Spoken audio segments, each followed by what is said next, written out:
Merci d'avoir choisi TV5 Monde. Bienvenue si vous nous rejoignez dans 64 minutes. C'est l'heure du rappel des titres avec d'abord la situation à Gaza et l'agence de l'ONU pour l'aide aux réfugiés palestiniens qui accuse l'armée israélienne aujourd'hui de graves violations du droit international. Et cela après un bombardement contre une école des Nations Unies située à Jabalia.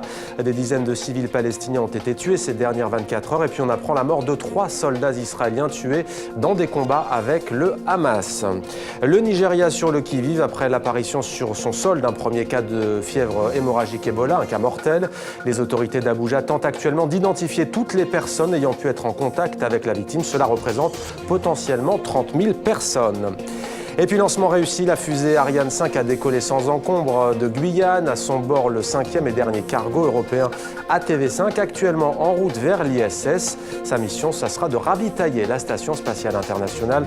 Une réussite hautement symbolique, nous disait tout à l'heure dans 64 minutes le PDG d'Ariane Espace, Stéphane Israël.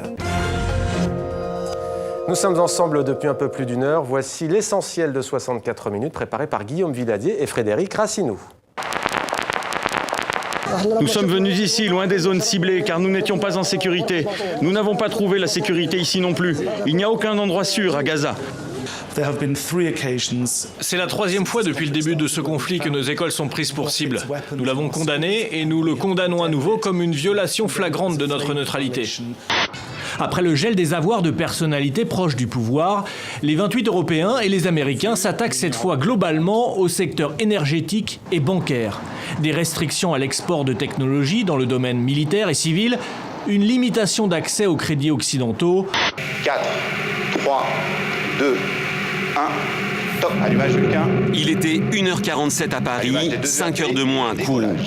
Une drôle de camionnette de livraison a pris son envol. C'est la dernière fois qu'un module européen prenait la direction de la Station spatiale internationale avec à bord du ravitaillement en tout genre comme de la nourriture, de l'eau potable, du carburant, des vêtements et surtout bien sûr des équipements scientifiques. Quand cette fusée s'élance vers le ciel, elle fait 780 tonnes, 50 mètres de haut. Elle avait à son bord la plus grosse charge utile qu'elle ait jamais transportée, 20,3 tonnes. Bien naturellement, il y a beaucoup, comme je vous le disais, beaucoup d'émotions. On a vu les ambassades françaises et britanniques quitter le pays par la mer et laisser la Libye aux chefs, aux seigneurs de la guerre, aux milices et aux soudards de tout poil et en tout genre. C'est effectivement un abandon, une sorte d'abandon d'un pays entier qui est en voie de somalisation. C'est paradoxal de voir tout de même les Occidentaux appeler tous leurs ressortissants à partir et laisser les Libyens abandonnés à leur sort. Je trouve c'est un message très contre-productif envoyé aux Libyens et à toute la population du monde arabe. Le film se veut à la fois sentimental, satirique et social, ça fait peut-être beaucoup. On en retient avant tout la sincérité de la jeune comédienne et chanteuse Ambre Gruwels. C'est trop grand, trop fort. Je suis fier de toi, ton père, tu sais. Tu sais, les femmes ballons, elles m'emmorent.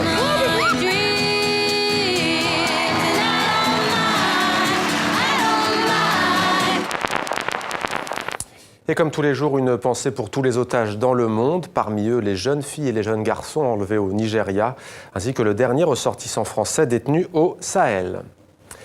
C'était 64 minutes, Le Monde en français, votre grande édition d'information. Merci à vous de l'avoir suivi. À demain sur TV5 Monde avec grand plaisir.